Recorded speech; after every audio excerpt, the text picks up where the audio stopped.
Shalom, back with part 2. Esau, the pride of thy heart, have deceived thee. All right, that's my title.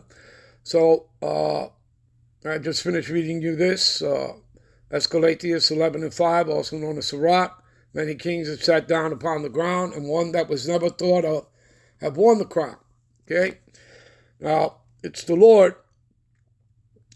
okay, that setteth up, kings and kingdoms, all right, and takes them down, all right? And we just finished reading that in, what is that? Psalm 75 and 7 here, all right? That the Most High is the judge. He put it down one and he set up another, right? Let's go to 1 Samuel, the second chapter, all right? Give me a minute. All right, we'll pick it up here at verse 7, all right? And the Lord, Yahweh, make it poor, and he make it rich. He bring it low, and he lift it up. That's showing you the duality of the Lord, okay? Showing you that the Lord is not just about all love, okay? He's a God of duality, okay? So, and that's proven all throughout the scriptures, people, okay? So, verse 8, he raises up the poor out of the dust, and he lifted up the beggar from the dunghill. You see that? You people know the parable of Lazarus and the rich man? Well, Lazarus represents the Israelites, okay? Do you understand that? It's symbolism, okay? It's an allegory, a metaphor for the Israelites, okay? And the rich man represents Esau, Edom, the one who sits in the power seat, the so-called white man. All right, so he raises up the poor out of the dust and lifted up the beggar from the dunghill. We're the ones that are abased. And remember, the Lord is coming back what? Those that are abased shall be exalted, and those that are exalted shall be abased. You understand, people? Trading places. Okay? So he raises up the poor out of the dust and lifted up the beggar from the dunghill to set them among princesses. You see that? To set them among princesses and to make them inherit the throne of glory, like our Lord of Lords, King of Kings, Yahweh Shai. For the pillars of the earth are the Lord's. Those pillars is the elect that you can read about in Revelations 3 and 11, I believe. Okay, 3 and 11, 3 and 12, right around there. All right, you guys can go there on your own. Okay. In other words, that's the foundation. The foundation is going to be built upon what? His elect, okay, of you Negro, Latinos, and Native Americans. See? And so the pillars of the earth, which are the elect of Israelites, are the Lord's, all right, Yahweh's, and he has set the world upon them. He will keep the feet of his saints, again, talking about the elect of you Negro, Latinos, and Native Americans, and the wicked shall be silent in darkness. You see that?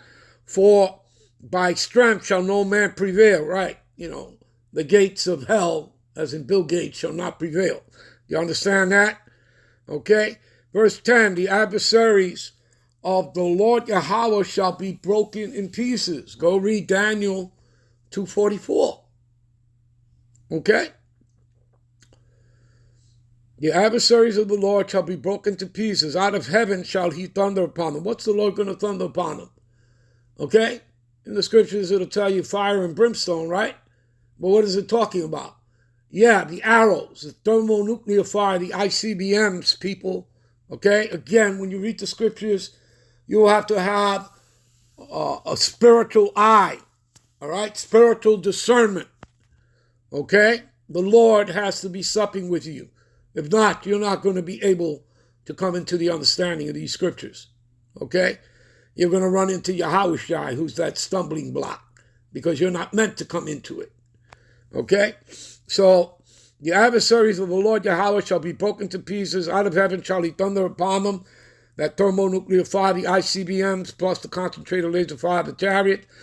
The Lord Yahweh shall judge the ends of the earth. He shall give strength unto his king, and shall exalt the horn of his anointed. And his anointed, right, starts with the elect of Israelites.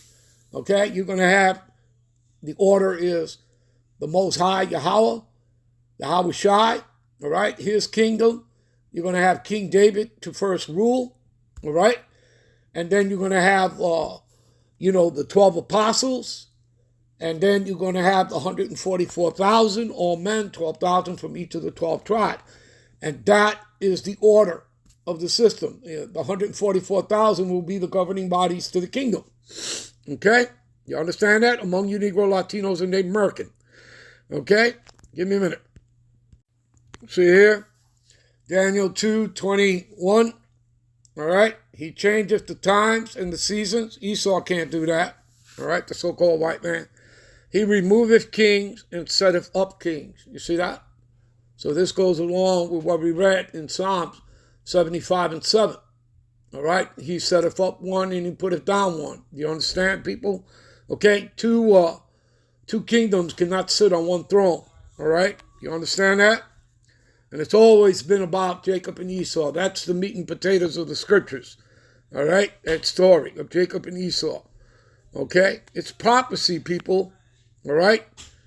So he giveth wisdom unto the wise and knowledge to them that know understanding. You see that? Spiritual discernment, people. All right? Give me a minute. See, all these things this man is not aware of. All right? Okay, so he's in for a rude awakening. This is 2 Ezra 6. I'll start at 7. The key point is at 9. Then answered I and said, what shall be the parting asunder of the times? All right. Again, this is 2 Ezra. All right. Or when shall be the end of the first and the beginning of it that followeth? You see that? So there's a first and then there's something that comes behind it that followeth. Okay. And this is talking about Jacob and Esau, as you'll see. And he said unto me, from Abraham unto Isaac, when Jacob and Esau were born of him, born of Isaac, Jacob's hand held first the heel of Esau, pulling him downward. That symbolism and allegory, pulling him out of power. All right, because Jacob, name means supplanter, and we would supplant him of the birthright. For Esau is the end of the world. That's 165 in the Bible Concordance. It means aeon, okay, which means the ending of the age. So that's what Esau, the so-called white man, represents, the ending of the age. And Jacob is the beginning of it, the new age that follow it. There you go, people. We'll end this here. We'll be right back with parts 3 and 4. Shalom.